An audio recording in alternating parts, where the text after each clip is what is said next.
देखिए, आपका आईपीसी चल रहा था और सामान्य बातें अब तक बताई गई थी। अब जो आपका जो शुरू करना है, आपका प्रियम्बल से। यानी कि जब भी आप कोई कानून शुरू करिए तो कम से कम उसकी उद्देशिका या प्रियम्बल को एक बार अवश्य पढ़ लीजिए। अब प्रियम्बल से आपका शुरू किया जाए। जहाँ तक आपका इंटरव्यू में भी ये क्वेश्चन आ चुका है कि आईपीसी का जो प्रियम्बल या प्रस्तावना दिया गया है, तो पहले तो प्रस्तावना को समझिए कि प्रस्तावना होती क्या है और तब आपका और चीज़ें बताई जाए। देखिए, किसी भी कानून में सामान्यतः एक प्रियम्बल या प्रस्तावना दी जाती है। प्रस्तावना देने का मतलब ये होता है कि वह कानून किन उद्देश्यों की पूर्ति के लिए बनाया गया, यानी कि उस कानून को बनाने के पीछे एम क्या है, उद्देश्य क्या है। तो ऐसी दशा में एक क्वेश्चन आपका बन रहा है, जो आपका प्रियम्बल या प्रस्तावना या उद्देशिका होती है, वह किसी कानून की या कुंजी कही जाती हैं। यानी कि कानून को और स्पष्ट कर देती हैं, कानून के राज को खोल देती हैं। और ये जो क्वेश्चन है अभी बिहार जे में भी बना था कि संविधान की कुंजी कौन है, तो संविधान का प्रियम्बल। आपका जहां तक आईपीसी के प्रियम्बल की बात है, ये इंटरव्यू में भी क्वेश्चन बन चुका है कि आईपीसी एक कैसी विधि है, तो आपका जनरल लॉ कहेंगे। यानी कि तीन भागों में हम कानून को बांट रहे हैं। एक साधारण विधि या सामान्य विधि होती है, जिसे हम जनरल लॉ कहते हैं। दूसरा स्पेशल लॉ यानी कि विशेष विधि, और तीसरा लोकल लॉ या स्थानीय विधि। तो पहला आपका क्वेश्चन ये बनता है कि आईपीसी क्रिमिनल मामलों की कैसी विधि है, तो आपका जवाब रहेगा एक जनरल लॉ है, स्पेशल और लोकल न मार दीजिएगा। कैसा है कानून, ये सामान्य। अब ये कहाँ बताया गया है, तो ये प्रस्तावना में ही बताया गया है। यानी कि आईपीसी के प्रस्तावना में ही इस बात का स्पष्ट उल्लेख किया गया है कि आईपीसी क्रिमिनल मामलों की एक जनरल लॉ यानी कि साधारण विधि या सामान्य विधि है। अब क्यों हम इसे सामान्य विधि कहें, इस पर चर्चा की जाए तो जब लॉर्ड मैकाले आईपीसी का ड्राफ्ट तैयार कर रहा था, तो उस समय उसने पूरा प्रयास किया कि कोई अपराध इसमें छूट न जाए। यानी कि जितने संभव अपराध हो सकते थे, सभी संभव अपराधों को वह एक ही कानून में समाहित कर दिया। इसीलिए आपराधिक मामलों की इसे कैसी विधि कहा गया है, सामान्य। ये आप बताएंगे। और इसीलिए इसे कोड भी कहा गया है, भारतीय दंड संहिता। संहिता मतलब कोड। कोड का मतलब ये हुआ कि लॉर्ड मैकाले जब भी कानून बना रहा था ये, तो लगभग सभी अपराधों को इसमें क्या किया, जितने संभव थे समाहित कर दिया। इस प्रकार प्रियम्बल समाप्त हुआ। प्रियम्बल के बाद आपका चैप्टर 1 शुरू किया जाए। चैप्टर 1 सामान्य बातें हैं, सेक्शन 1 से लेकर और सेक्शन आपका 5 तक। इसमें आपका प्री में भी क्वेश्चन बनता है, मेंस में भी बनता है, और एक क्वेश्चन तो निश्चित ही बन जाएगा, चाहे प्री में कहीं से बने। एलएलएम में भी बना था, उसको भी हम बताएंगे यहाँ के एलएलएम में। इसीलिए कहा जाता है कि भाई कोरिलेशन पर ध्यान दीजिए। आईपीसी से भले क्वेश्चन न बने, दूसरे कानून से आपको मिल जाएगा। आइए सेक्शन 1 शुरू किया जाए।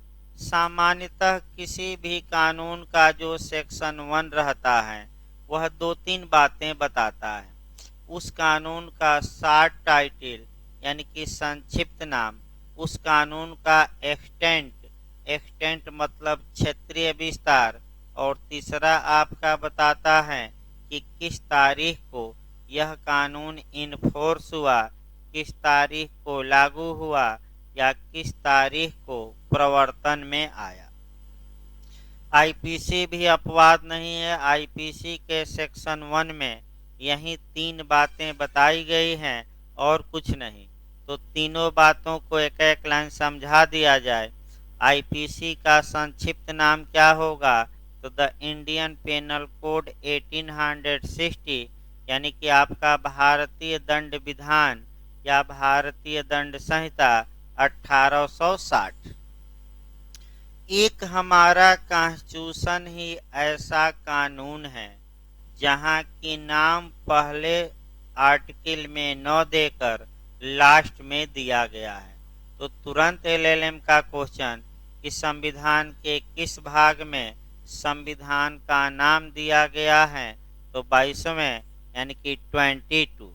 और पिछली बार जे में आर्टिकल पूछा था कि किस अनुच्छेद में, तो मैं कई बार बताया हूं किस अनुच्छेद में, 393 393, कि इस संविधान का संक्षिप्त नाम भारत का संविधान होगा। तो याद रखना, ऐसे ही क्वेश्चन आपका कोरिलेट करके। दूसरा देखा जाए, लागू होने की तिथि या प्रवर्तन तिथि, आरंभ होने की तिथि या प्रारंभ होने की तिथि, इन्फोर्समेंट डेट क्या है? तो आईपीसी 1 जनवरी 1862 को लागू हुआ, यानी कि 1 जनवरी 1862 को भारत में लागू हुआ। विस्तार तीसरा देखना है। विस्तार में ही थोड़ा टेक्निकल पॉइंट है कि विस्तार आपका पहले जो विस्तार था वह जम्मू कश्मीर राज्य के सिवाय संपूर्ण भारत पर लागू था।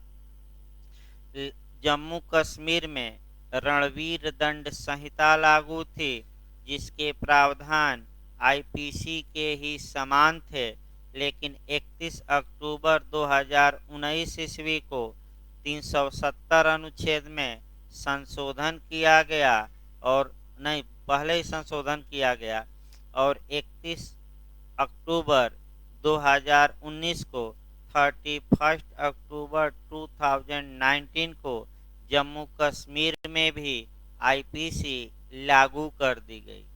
यानी कि वर्तमान समय में आईपीसी अब संपूर्ण भारत में लागू है, यहाँ तक कि जम्मू कश्मीर संघ शासित प्रदेश में भी अब ये कानून लागू है। यानी कि इसके पहले कौन लागू था? रणवीर दंड संहिता, माने समान ही थे ज्यादातर प्रावधान, फिर भी आपका ये आपका विस्तार हो गया कि कहाँ तक कहाँ कहाँ लागू है। तो वर्तमान में कहाँ लागू है? संपूर्ण भारत में। धारा 1 समाप्त हो गई। अब सेक्शन 2, 3, 4 एक साथ देखना है। पहले कंसेप्ट बनाइए भाई, तब आपका अब ये सेक्शन चलेंगे। इधर मेंस का भी पूछा जाता है, प्री में भी पूछा जाता है, समस्यात्मक क्वेश्चन भी बनते हैं, और कुछ आपका टेक्निकल पॉइंट भी निकाले जाएंगे।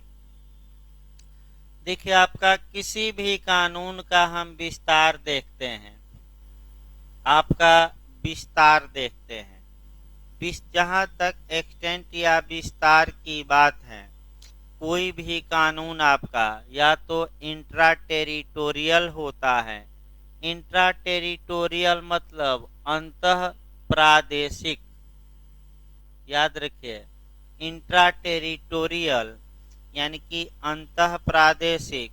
अब अंतः प्रादेशिक का मतलब क्या हुआ? इसका मतलब सेक्शन 2 में हम बताएंगे। और एक होता है एक्स्ट्रा टेरिटोरियल, यानी कि आपका बाह्य प्रादेशिक। बाह्य प्रादेशिक, भाई ध्यान में रखिएगा इसको। बाह्य प्रादेशिक का मतलब कि उस देश से बाहर, यानी कि उस से देश से बाहर का मतलब हम बताएंगे भारत से बाहर। भारत से बाहर का मतलब कि सेक्शन 3 और 4। अब आइए पहले अंतः प्रादेशिक की भूमिका। अब देखिए इसकी भूमिका पहले समझिए। किसी भी कानून का विस्तार या तो उस देश में हो सकता है, अर्थात उस देश में किए गए अपराधों के लिए उस कानून के तहत किसी भी व्यक्ति को दंडित किया जा सकता है, या दूसरा हो सकता है कि उस देश से बाहर किए गए अपराधों के लिए किसी व्यक्ति को उस कानून के तहत दंडित किया जा सकता है। तो पहला दिमाग में बैठाना है कि अगर इंडिया के अंदर अपराध होता है, इसको इंट्रा टेरिटोरियल कहते हैं, और इसके लिए कौन सा सेक्शन अप्लाई होगा? 2।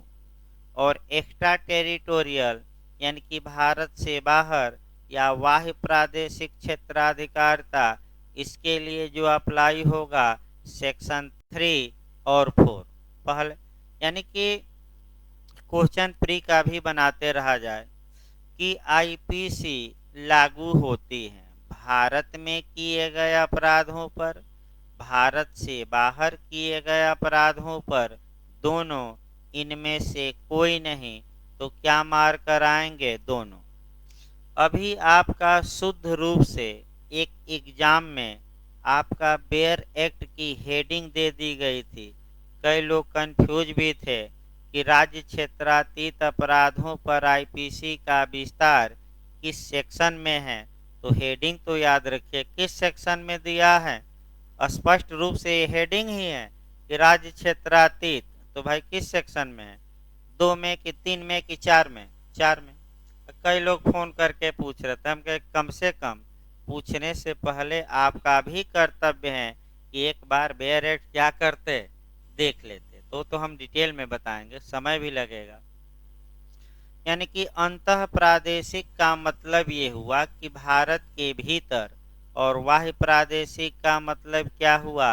भारत के बाहर। पहला नियम, भारत के भीतर तो सेक्शन 2 कहता है, और भारत के बाहर तो सेक्शन 3 और 4। अब आइए आपका भारत के भीतर, तो सबसे पहले आपका बेयर एक्ट की भाषा तोड़नी है। और देखिए उसमें क्या क्लू हम निकाल रहे हैं, भले आप न समझ रहे हो, यानी कि आप पढ़ेंगे तो भले वो पॉइंट न पकड़ रहे हो, लेकिन देखिए इसमें आपका कितनी बातें हम निकालेंगे। और घर पर भी जाइए तो इसी हिसाब से कोई भी बेयर एक्ट हो, आपका कर्तव्य है कि इसी हिसाब से पढ़िए। देखिए सेक्शन 2 भाई, भारत के भीतर किए गए अपराधों का दंड है हर व्यक्ति। अब पहला तो हर व्यक्ति देख लिया जाए। हर व्यक्ति का मतलब हुआ एवरी पर्सन। सेक्शन 2 हम देखिए, आपका हेडिंग भी याद रखना है, हेडिंग में पूछा जाता है भारत के भीतर किए गए अपराधों के लिए दंड किस सेक्शन में? 2। तो एक एक शब्दों पर ध्यान दीजिएगा। देखिए पहला क्या है? हर व्यक्ति। हर व्यक्ति, तो जो पिछली बार BHULLM में फंसाया था, एक व्यक्ति, कोई व्यक्ति, भारतीय नागरिक, विदेशी नागरिक, हर व्यक्ति। तो सही शब्द क्या लिखा है धारा 2 में?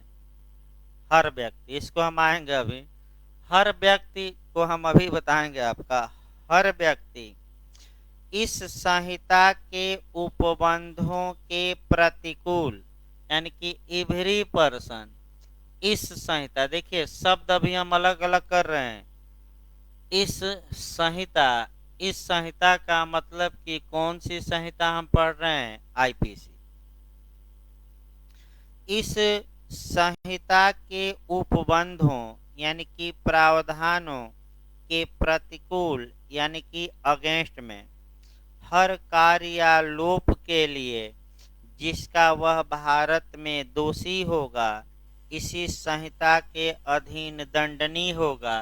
यानी कि हर व्यक्ति जो इस संहिता के प्रतिकूल यानी कि इस संहिता का उल्लंघन करके कोई कार्य किया है या क्या किया है, लोप किया है तो कानून ये कहता है कि वह इस संहिता के तहत ही दंडित होगा, यानी कि वह आईपीसी के तहत दंड का भागी होगा।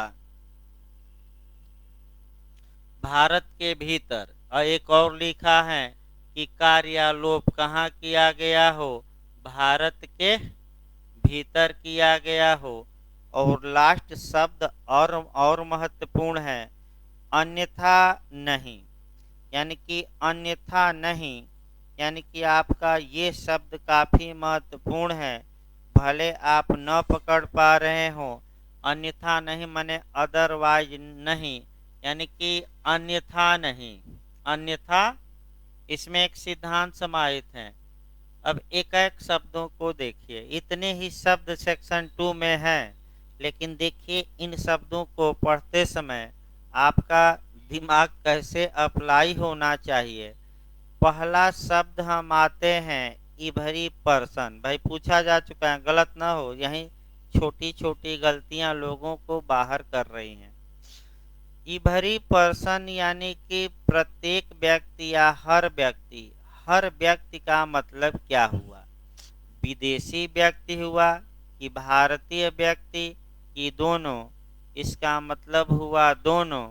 यानी कि इसका मतलब ये हुआ कि अगर भारत की सीमा के अंदर चाहे कोई भारत का व्यक्ति अपराध करता है या कोई विदेशी आकर अपराध करता है, तो सेक्शन 2 ये बताता है कि ऐसे व्यक्ति आपका आईपीसी के तहत दंड के भागी होंगे। यानी कि फिर एक बार समझना है, कौन अपराध करता है, देशी की विदेशी की, दोनों दोनों। अब दो आपका केस विदेशियों पर देख लेना है, भारतीयों पर केस नहीं देखना है। एक इशोप का मामला और दूसरा एमएच जॉर्ज का मामला। देखिए एक इशोप का मामला आया, सतर्क रहना है। इशोप के मामले में बगदाद से एक व्यक्ति भारत आया, बंदरगाह पर उसने अपराध किया, भारत में वह पकड़ा गया और तत्पश्चात वह तर्क लिया कि हजूर हमारे देश में तो यह कार्य अपराध नहीं है, अतः भारत में हमें दंडित न किया जाए। फिर एक बार समझिए, वह ये डिफेंस लिया कि ये जो कार्य आईपीसी के तहत दंडनीय है, हमारे देश में तो ये दंड का भागी ही नहीं है, ये हमारे देश में दंडनीय नहीं है, अतः मुझे क्षमा किया जाए।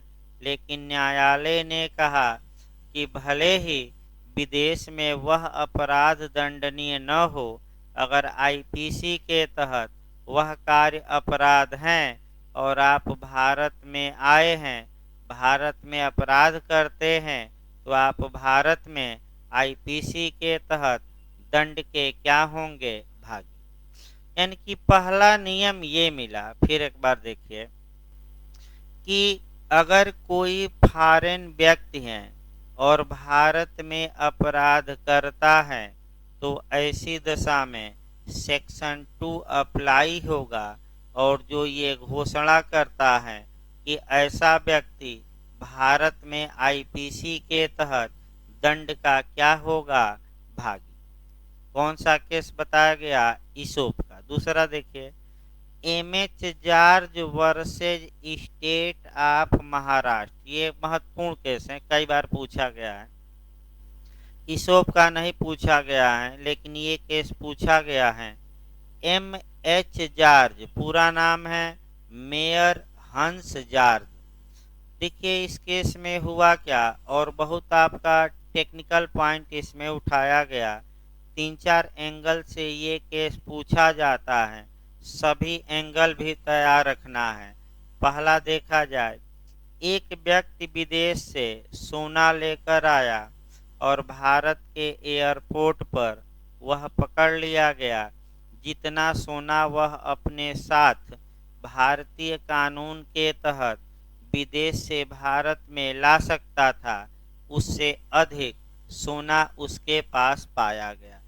कस्टम अधिकारियों ने जांच किया, सोने को जब्त कर लिया और उसके विरुद्ध मुकदमा चलाया गया। मुकदमे में वह एक बचाव ले रहा था कि मैं तो भारत का कानून जानता ही नहीं था, अभी तो मैं उतरा हूँ कहाँ, आपका एयरपोर्ट पर। अगर मैं जानता कानून कि भारत में इतने से अधिक सोना लाना कानूनन अपराध है तो मैं कभी सोना नहीं लाता, अतः मुझे बचाव दिया जाए। तो सुप्रीम कोर्ट ने कहा कि जो विधि की भूल है वह क्षम्य नहीं है। चाहे कोई भारतीय नागरिक हो या विदेशी नागरिक, अगर ये कहे कि हम तो कानून जानते ही नहीं थे भारत के, तो यह कोई बचाव नहीं होगा, क्योंकि मानकर ये चला जाता है कि विश्व के जितने लोग हैं वह भारतीय कानून से क्या हैं, भिज्ञ हैं, चाहे वह अंगूठा टेक ही क्यों न हो। ये नहीं हो सकता। तो विधि की भूल क्षम्य नहीं है, एक्सक्यूज नहीं है, यानी कि मिस्टेक ऑफ लॉ एक्सक्यूज नहीं करती, तो कौन एक्सक्यूज करेगी, मिस्टेक ऑफ फैक्ट। तो तुरंत यूपीएपीओ का क्वेश्चन बना लेना है, भारत में विधि की भूल क्षम्य नहीं है, ये किन किन धाराओं में सिद्धांत हैं। तो दो धारा कौन कौन, आईपीसी 76 और 79 तथ्य की भूल क्षमा करती है। ये किन किन धाराओं में है, उन्हीं धाराओं में है। फिर विधि की भूल क्षम्य नहीं है, चाहे वह देशी किया हो, माने भारत का नागरिक या कोई विदेशी। किन धाराओं में ये सिद्धांत समाहित है, तो 76 और किस में 79। तथ्य की भूल मिस्टेक ऑफ फैक्ट क्षम्य है, ये किन धाराओं में सिद्धांत है, दो धाराओं में। फिर वहीं 76 और 79 गलत ना हो। एपीओ में कई लोग ये गलत करके आए थे, आपका गलत करके एपीओ में, इसमें कोई शक नहीं है, लेकिन आप प्रयास करिए कि किसी भी हाल में गलती न हो। अब आइए दूसरा देखिए तर्क वो क्या उठाया, मेंसरिया पर उठाया। मेंसरिया पर ये उठाया कि हजूर हमारा इरादा कभी भी आपका उस सोने से अधिक सोना लाना भारत में नहीं था जितना कि कानूनन अवैध है या कानूनन रोक है। मैं तो जानता ही नहीं था। तो न्यायालय ने कहा कि चाहे जानते हो या न जानते हो, ये अपराध जो हैं ये स्ट्रिक्ट लाइबिलिटी में आएंगे और बिना दुराशय के दंडनीय है, यानी कि दुराशय के सिद्धांत को कठोर अर्थों में लागू नहीं किया गया और मेयर हंस जॉर्ज को सजा दे दी गई। इसका मतलब एक लाइन ये निकला कुल मिलाकर कि चाहे वह भारत का नागरिक हो या विदेशी नागरिक हो, अगर वह भारत में आया है और भारत में आईपीसी में जितने अपराध दिए गए हैं उन अपराधों में से किसी को करता है, तो वह भारत के भीतर आईपीसी के प्रावधानों के तहत दंड का क्या होगा, भागी। इतना मतलब एक लाइन। अब अगला शब्द देखिए, हर व्यक्ति हो गया इस संहिता का मतलब ये हुआ कि आईपीसी के प्रतिकूल कोई कार्यालोप करता है, तो आईपीसी में कार्यालोप दिए गए हैं। तो मैं बताया था एक्ट या ओमिशन के बारे में, आपका कार्य और लोप किस धारा में, अभी जे में भी आया, बिहार एपीओ में भी। तो कार्य लोप एक्ट ओमिशन पूछे तो 33 आईपीसी और कार्यों में लोप भी शामिल हैं 32। जो भी कारण हो, आपका पता न क्यों ये क्वेश्चन बार बार आयोग अब उठा रहे हैं, वो तो हम नहीं जानते, लेकिन 32 और 33 जे में पूछा गया था और 32 आईपीसी बिहार एपीओ में।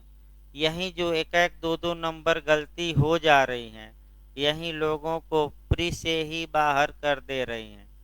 और दो तीन लोग गलत करके आए, बस आधा नंबर एक नंबर से रुक गया, बस 32 को 33 मार कर आ गए, तो भाई गलत न हो आप लोगों से फिर एक बार बताया जा रहा है कि कार्य के अंतर्गत लोप आते हैं, ये 32 में है, और एक्ट और ओमिशन ये 33 में। इतना कम से कम रट कर जाइए। किसमें?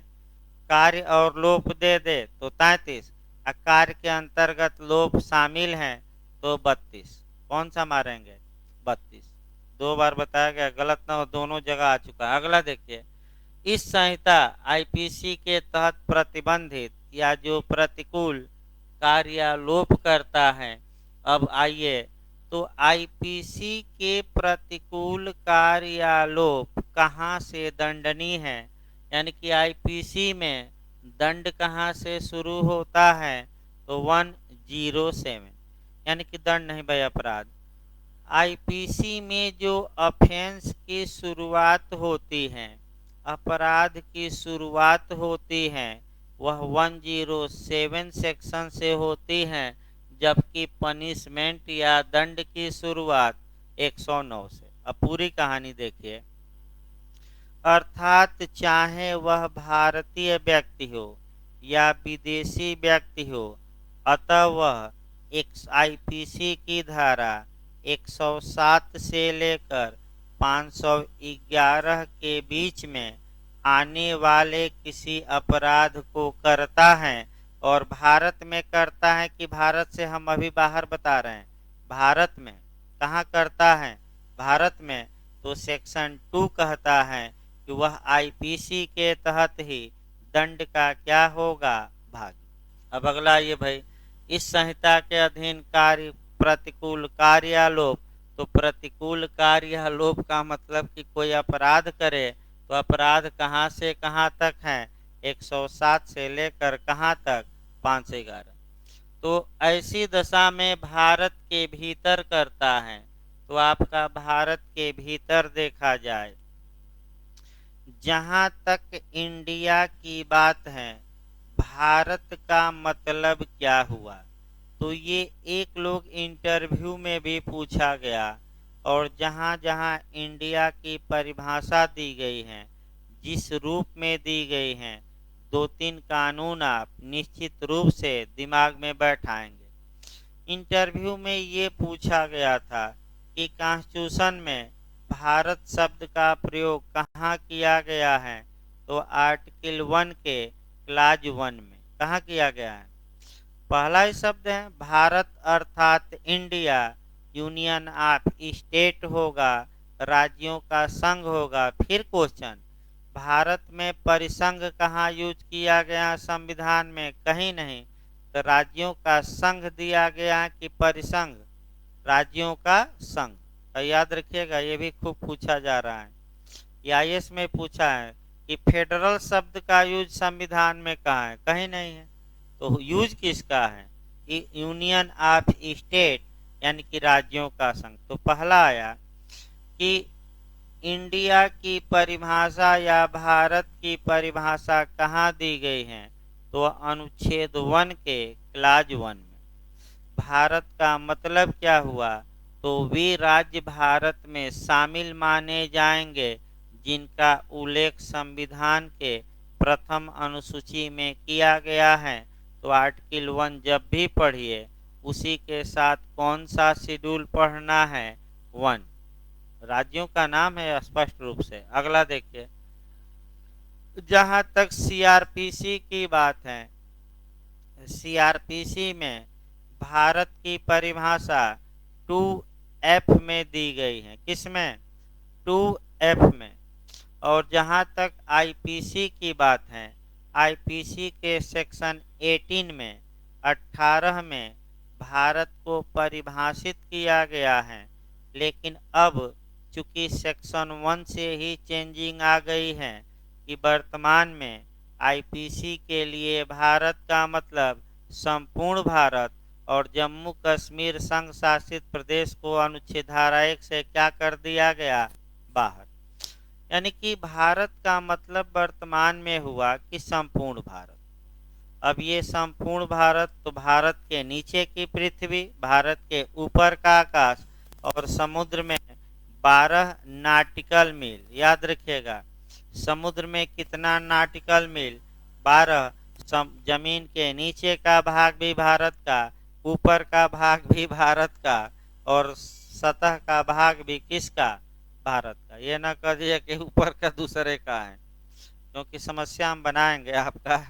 अगला देखिए भाई आपका, अब इसमें कार्यालोप करता है, भारत को हमने बताया, तो वह आईपीसी के तहत दंड का भागी होगा।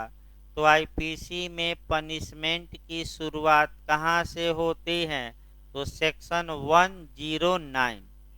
दंड की शुरुआत कहाँ से, 109। पंक्तिम आइए, अन्यथा नहीं। अन्यथा नहीं भले आप लोग न समझ रहे हो, लेकिन बहुत महत्वपूर्ण क्वेश्चन है, और यहाँ से आपका इंटरव्यू में क्वेश्चन बनता है। अन्यथा नहीं का मतलब ही यही हुआ कि अगर वह अपराध आईपीसी के तहत दंडनीय नहीं है, तो ऐसी दशा में वह व्यक्ति भारत में दंड का भागी नहीं होगा। इसका मतलब ये हुआ कि विधि के बिना अपराध नहीं हो सकता। इसका मतलब ये हुआ कि किसी भी व्यक्ति को तभी दंडित किया जा सकेगा किसी कार्यालोप के लिए, जब उस कार्यालोप को किसी कानून द्वारा दंडनीय बनाया गया हो। अगर कोई कानून ऐसा नहीं है जो उस एक्ट या ओमिशन को ऑफेंस घोषित करे, तो कोई व्यक्ति उस कार्य के लिए भारत में सजा का हकदार नहीं होगा। ये जो सिद्धांत है कि विधि के बिना अपराध नहीं, ये सिद्धांत याद रखिए, अन्यथा नहीं शब्द से उत्पन्न होता है, और ये सिद्धांत आपका संविधान का अनुच्छेद 20 के क्लाज 1 में है। यानी कि दोनों जोड़कर पढ़ना है कि जब तक कोई लॉ नहीं रहेगा तब तक कोई एक्ट ऑफेंस नहीं माना जाएगा। ये सिद्धांत दो जगह से हमने निकाला, एक तो अन्यथा नहीं शब्द से उत्पन्न हुआ, और दूसरा संविधान के किस आर्टिकल में लिखा गया है, आर्टिकल 20 के कौन सा, 1 में, कि विधि के बिना अपराध संभव नहीं। भाई कोई समस्या तो कहीं उदाहरण बताए, नहीं तो आगे बढ़ें, क्योंकि काफ़ी बताया गया सेक्शन 2, एक एक शब्दों को तोड़ा गया। अब आइए आपका, ये तो भारत के भीतर अपराध के बारे में है।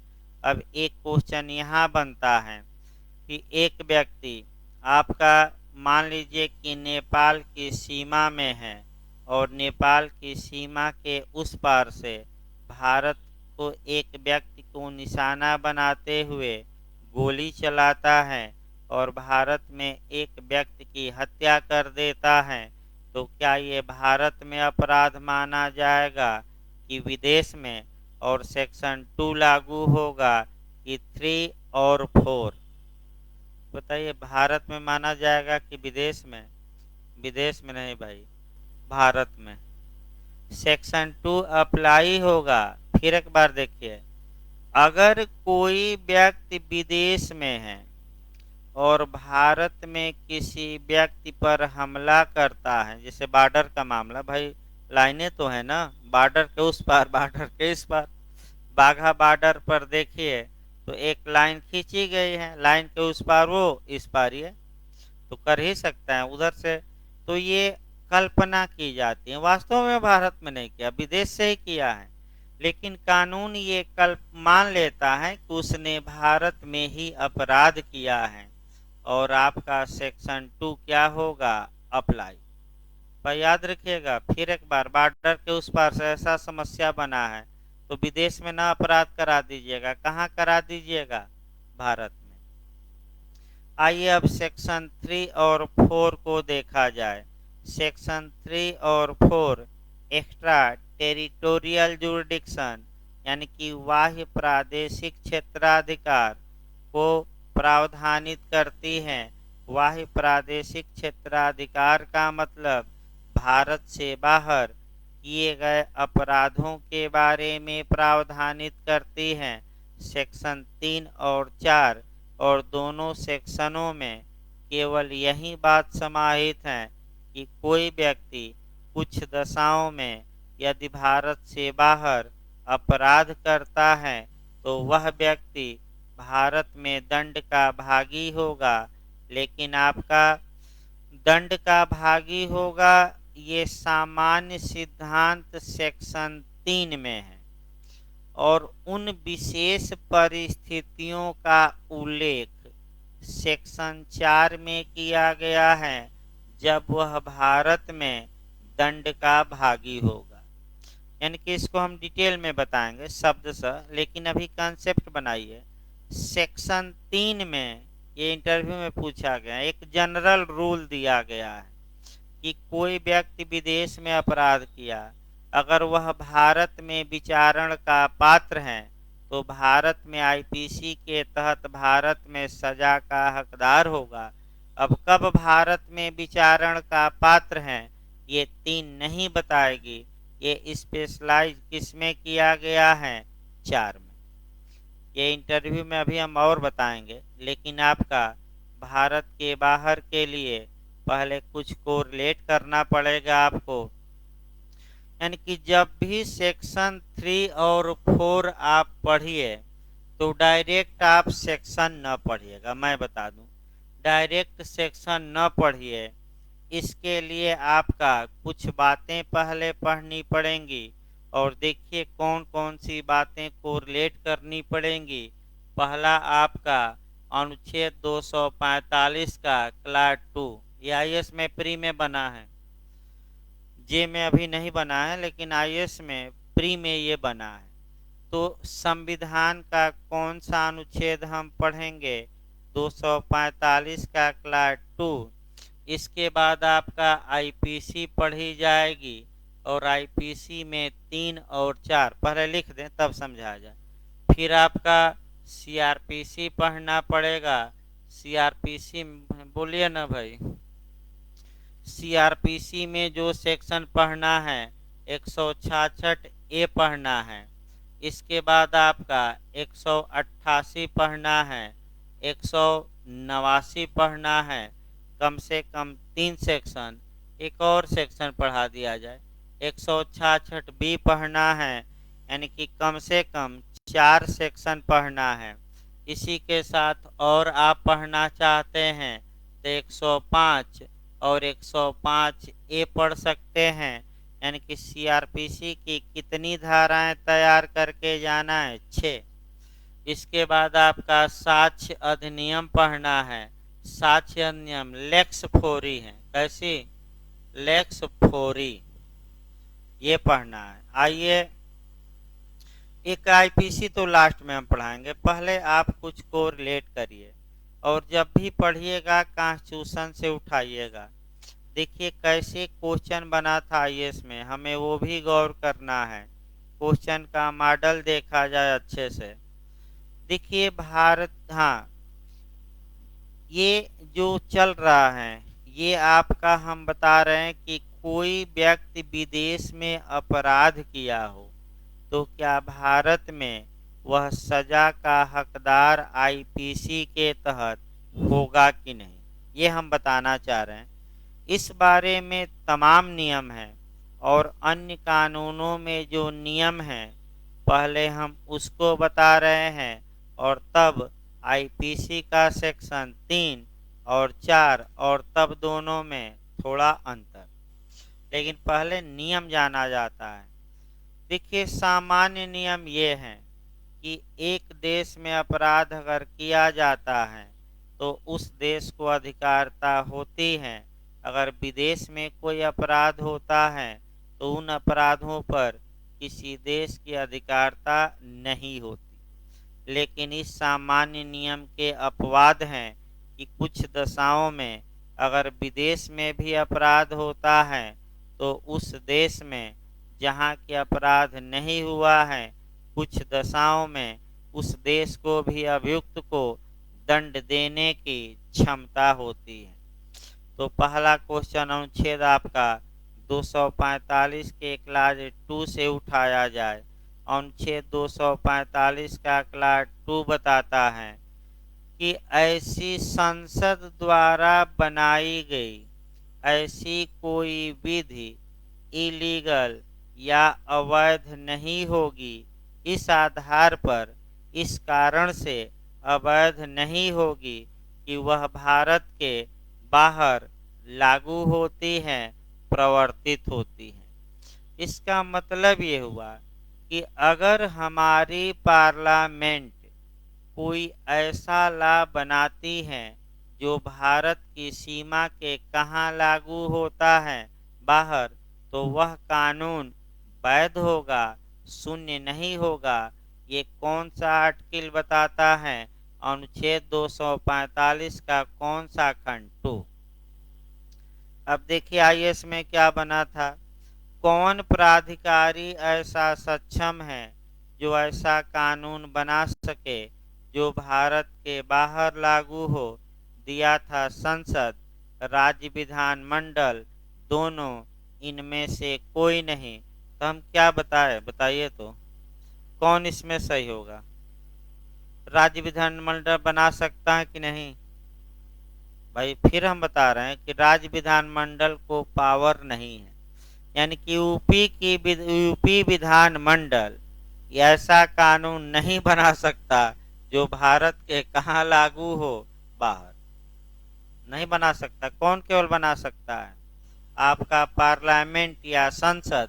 तो संसद की परिभाषा आपका संविधान के किस अनुच्छेद में पार्लियामेंट है? 79। पार्लियामेंट में कितने सदन है? 2।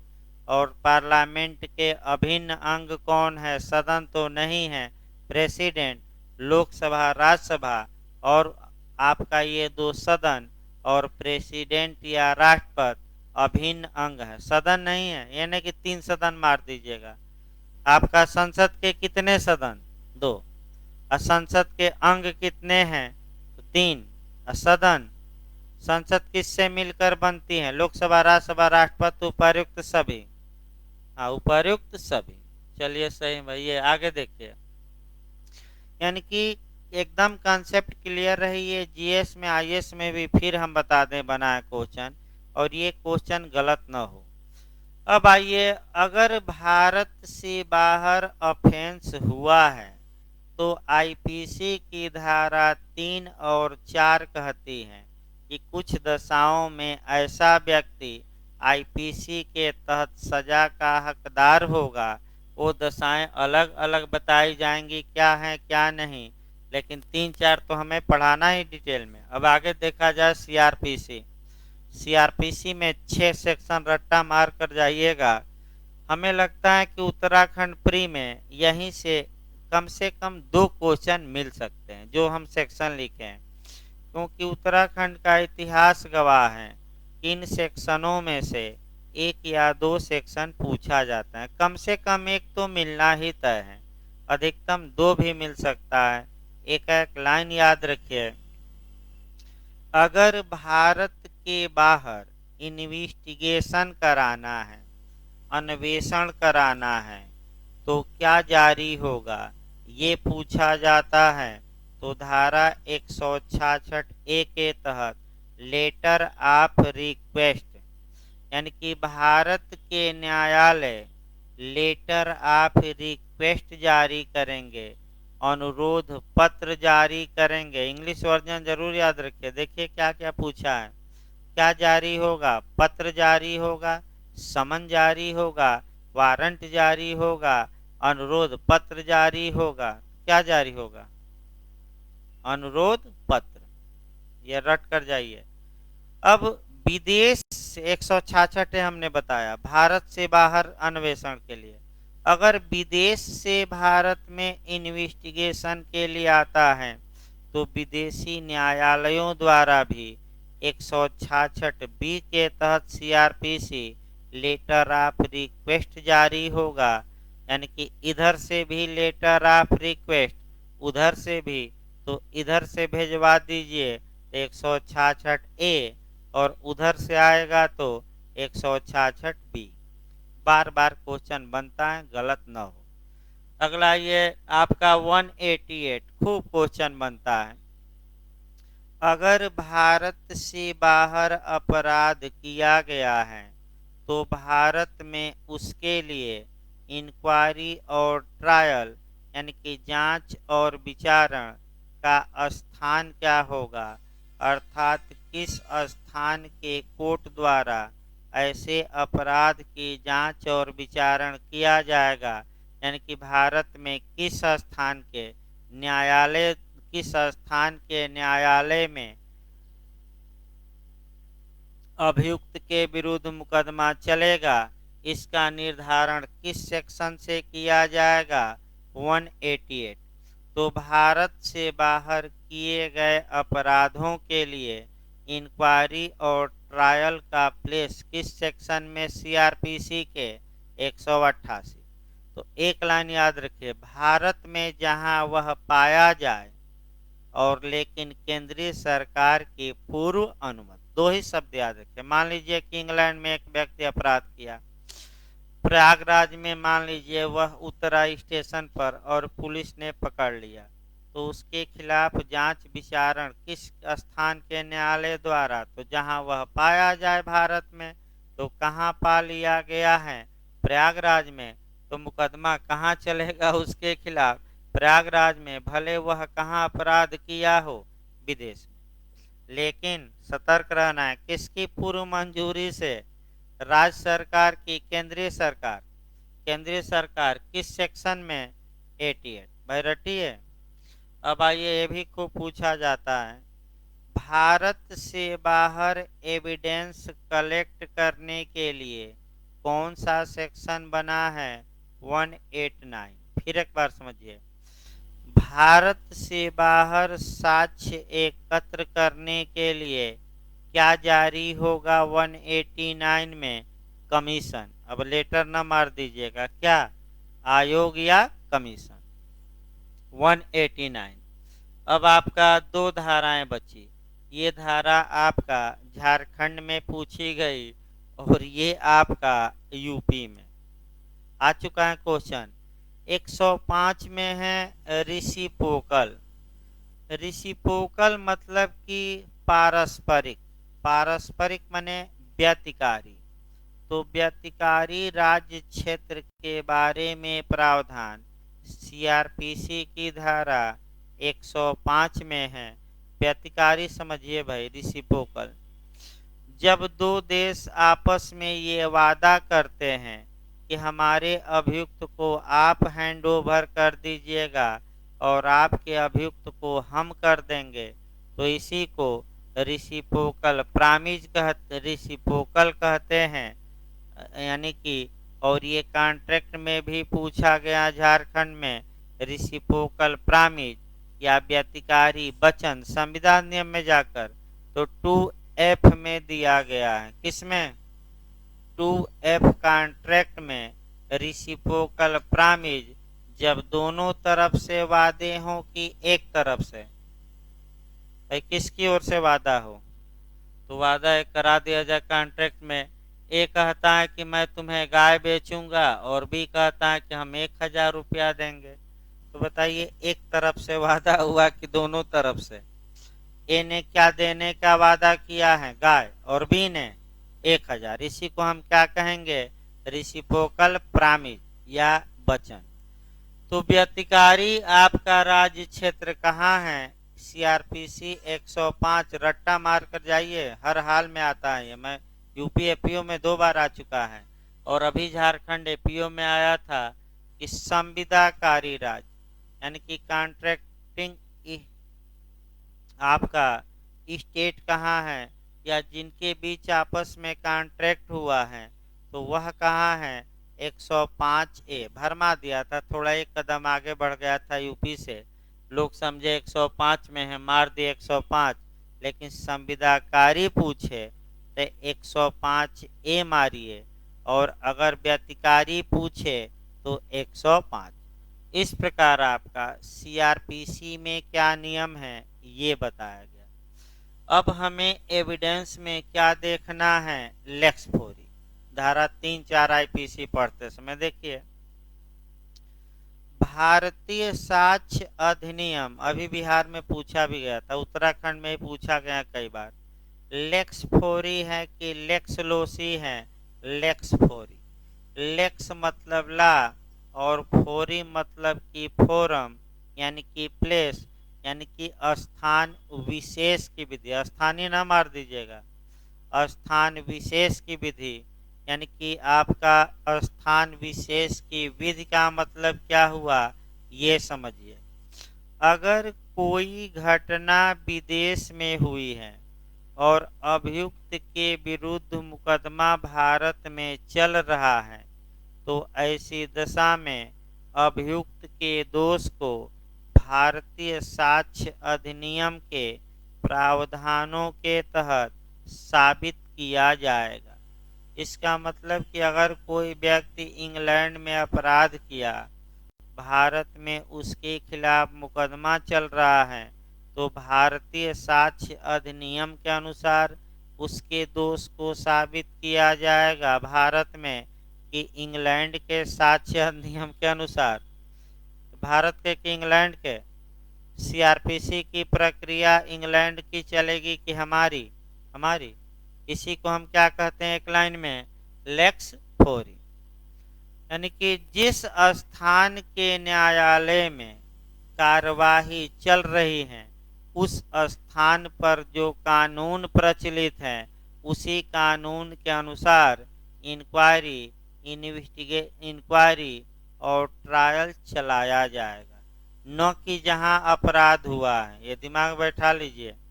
इस प्रकार आपका जो कोरिलेट करके पढ़ना था वह समाप्त हुआ।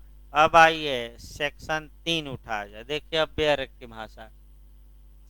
अब आईपीसी का सेक्शन 3 देखिए, भारत से परे किंतु उसके भीतर विधि के अनुसार विचारणीय अपराधों का दंड।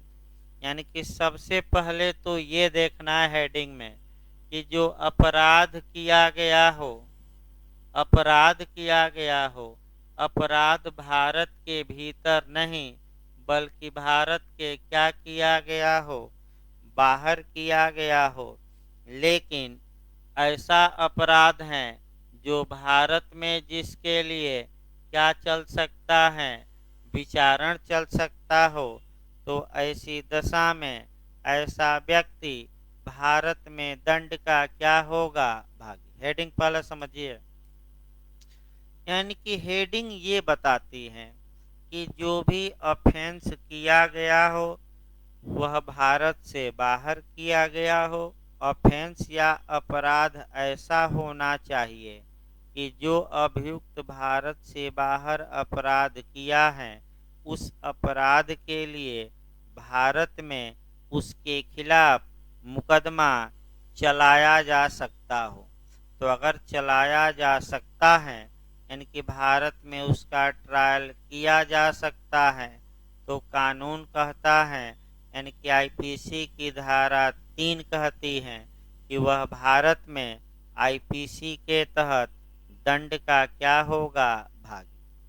अब एक दो उदाहरण समझिए भाई इस पर आपका हेडिंग पर। यहीं आपका टेक्निकल क्वेश्चन पकड़ना है।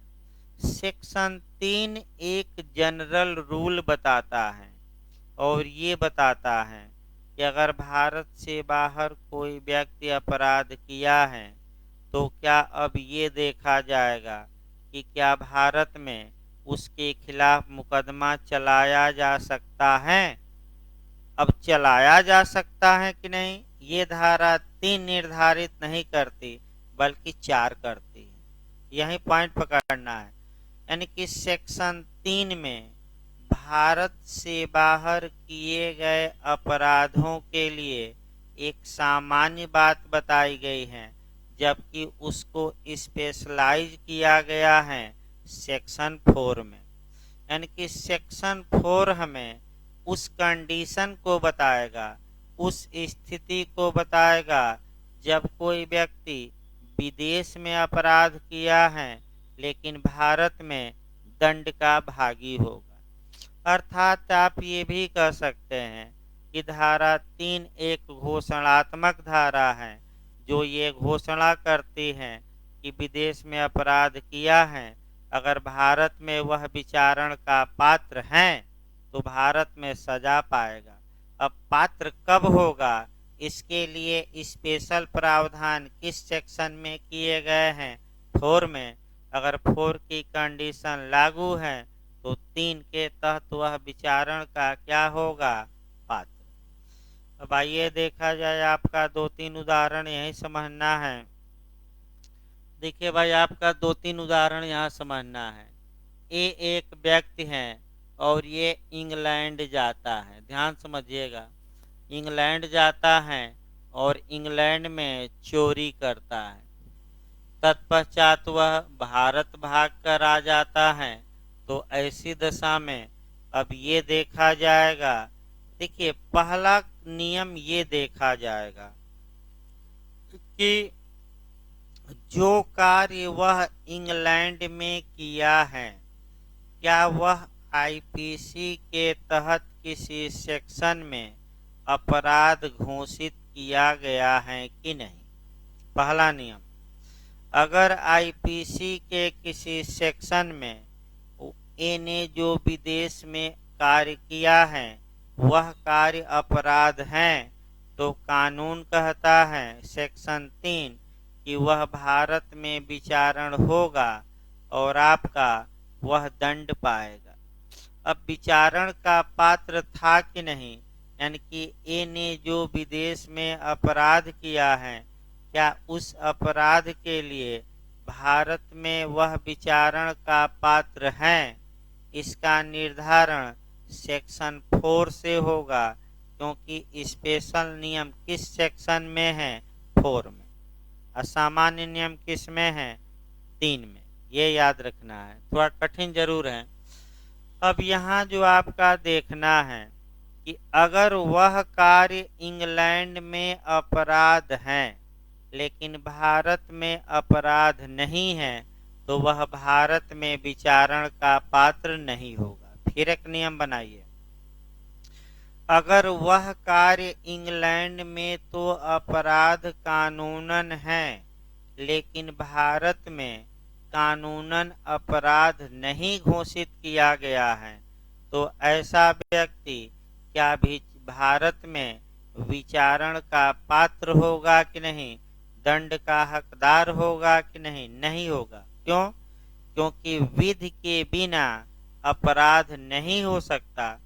तो वह, अब आइए, अगर भारत में अपराध है लेकिन वह कार्य विदेश में अपराध नहीं है, तब ऐसा व्यक्ति भारत में दंड का भागी होगा।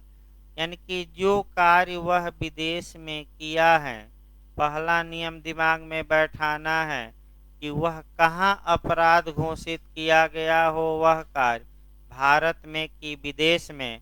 तो विदेश से मतलब नहीं है, कहाँ हो? भारत। एक उदाहरण मैं बता रहा था लगातार, सटीक उदाहरण, लेकिन अब वह उदाहरण बचा ही नहीं। एडल्ट्री या जार कर्म का उदाहरण मैं लगातार बता रहा था, लेकिन 497 बची ही नहीं आपका। इसलिए ये उदाहरण बताने पर क्या लगा दी गई है? रोक। सुप्रीम कोर्ट ने जब अवैध घोषित कर दिया तो हम भी उदाहरण, क्योंकि सटीक उदाहरण था, वो सबसे उत्तम उदाहरण माना जाता था जार कर्म का। लेकिन एक बार बता दें भाई, 1 मिनट लास्ट में भाई बता दिया जाए। देखिए आपका, ये एक व्यक्ति है, ये इंग्लैंड जाता है।